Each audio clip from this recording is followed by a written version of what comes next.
25 जून 1975 की रात, यानी 50 साल पहले की वो रात दुनिया के सबसे बड़े लोकतंत्र को इमरजेंसी की आग में झोंकने की याद दिलाती है। इमरजेंसी की वो घटना भारतीय लोकतंत्र के इतिहास में एक काला धब्बा बन चुकी है। तत्कालीन प्रधानमंत्री इंदिरा गांधी ने 25 से 26 जून 1975 की दरमियानी रात को इमरजेंसी का आदेश दिया और सुबह होते ही इसकी घोषणा कर दी। 19 महीने लगी रही इस इमरजेंसी में सरकार ने न जाने कितने ही मनमाने फैसले लिए और जिन्होंने विरोध किया उन्हें जेल में ठूंस दिया गया। इमरजेंसी के दौरान लाखों लोगों को जेल भेजा गया था। जेल में बिताए पलों की खौफनाक यादें और जख्म आज भी उन लोगों के जहन में ताजा हैं। उत्तर प्रदेश के बरेली के वीरेंद्र अटल और चंदौली के हरवंश सिंह आज भी उस मंजर को भूल नहीं पाए। बहुत टार्चर किया इस पुलिस ने। हाकिम राय ने 7 डंडे मेरे शरीर पर तोड़ दिए। मैं जब उससे भी काबू में नहीं आया तो बरेली के तत्कालीन जिलाधिकारी माता प्रसाद के 29 अक्टूबर 1975 की सवेरे वे सीओ के कमरे में आए। मुझे हवालात से निकाला गया, हाथों में मेरे हथकड़ी डाली गई और हाकिम राय ने मुझे डंडों से फिर मारना शुरू किया और उसके किसी इशारे पर उन्होंने एक प्लास मंगवाया। मैं बहुत सोचता रहा कि आखिर हमारे शरीर में ऐसा कौन सा अंग है जो प्लास से ढीला किया जाएगा या उसे कसा जाएगा, लेकिन उसके हाथ में प्लास आते ही मेरे हाथों के नाखून उन्होंने प्लास से खींचना शुरू कर दिए। मेरे हाथों से खून बह पड़ा। थानाध्यक्ष जो है हमको मारा पीटा और बुरी तरह ले गया थाने। वहाँ पर टार्चर किया, करंट लगाया। मथुरा के विजय बहादुर सिंह ने भी 1975 के आपातकाल को याद करते हुए बताया कि उस दौरान लोगों की आजादी छीन ली गई थी। बिजली के शॉक लगाए गए हम लोगों को, जब वो त्रस्त हो गए बुरी तरह से तो फिर अगले दिन चालान करके जेल भेजा गया। माहौल ये था परिचित से परिचित, और हमारे पारिवारिक जन जो अन्य थे वो भी हमसे बात करने में डरते थे कि हमने अगर बात की तो ये आरोप लगेगा कि ये भी आंदोलन में सम्मिलित हैं या संघ विचारधारा के हैं, तो वो भी जेल चले जाएंगे। इतना बड़ा आतंक था और उस आतंक का दुरुपयोग प्रशासन जैसे करता है अन्य मामलों में भी वैसे भी हुआ।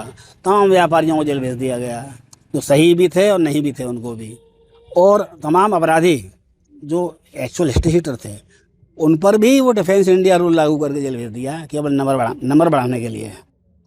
तो मथुरा के ऐसे तमाम लोग थे अपराधी जिनको उस धारा में जेल भेज दिया गया, जिनका कोई मतलब नहीं था आंदोलन से, और जो आंदोलन कर रहे थे वो तो थे ही। इमरजेंसी के दौरान संजय गांधी ने देश को आगे बढ़ाने के नाम पर 5 सूत्रीय एजेंडा बनाया था, जिसमें परिवार नियोजन प्रमुख था। इसके तहत देश भर में करीब 83 लाख लोगों की जबरदस्ती नसबंदी करा दी गई। उस वक्त को याद कर लोग आज भी सिहर जाते हैं। सबसे गलत बात थी उस समय वो थी जबरदस्ती परिवार नियोजन के लिए नसबंदी कराना। खुद अपनी कराओ या कहीं से केस ढूंढ के लाओ, तभी आपका इंक्रीमेंट आगे हो सकता था, तभी आपकी सैलरी समय से मिल सकती थी। कुल मिलाकर के किसी भी प्रजातांत्रिक देश के लिए ये जो इमरजेंसी का काल था भारत का, वो सबसे ही कष्टदायक और सबसे दुखदायक और बिल्कुल एक काला अध्याय था।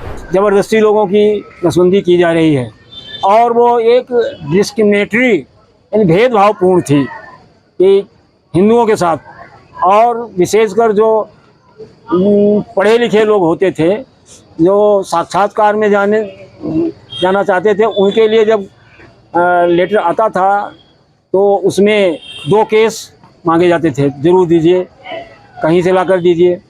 जो मैं खुद इंटरव्यू में नहीं गया, न केस ला सका न इंटरव्यू में गया उस समय, तो ये होता था।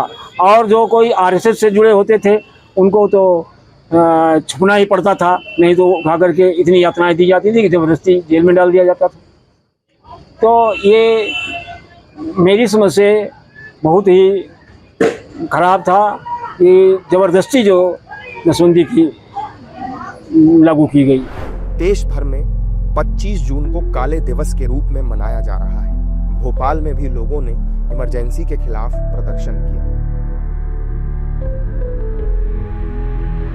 तो श्रीमती इंदिरा गांधी ने तत्काल पूरे देश में आपातकाल लगाया ताकि वो प्रधानमंत्री बनी रहे। उस समय सारे देश भर के बड़े बड़े नेताओं, मोरारजी देसाई, अटल बिहारी वाजपेयी, चरण सिंह, चंद्रशेखर आदि सारे नेताओं को उन्होंने देश भर के लाखों लोगों को जेलों में डाल दिया। आपातकाल चलता रहा, इस बीच अनेकों कष्ट, कई लोग मर गए। इमरजेंसी के समय सरकार का विरोध करने का मतलब था जेल। क्या लेखक, क्या फिल्मकार और क्या नेता, किसी को भी नहीं छोड़ा गया था। हालांकि 18 जनवरी 1977 को इंदिरा गांधी ने अचानक मार्च के महीने में लोकसभा चुनाव कराने की घोषणा कर दी। 16 मार्च को हुए लोकसभा चुनाव में इंदिरा गांधी और संजय गांधी दोनों बुरी तरह हार गए और आपातकाल के रूप में देश पर लगा कलंक 21 मार्च को आधिकारिक रूप से खत्म हो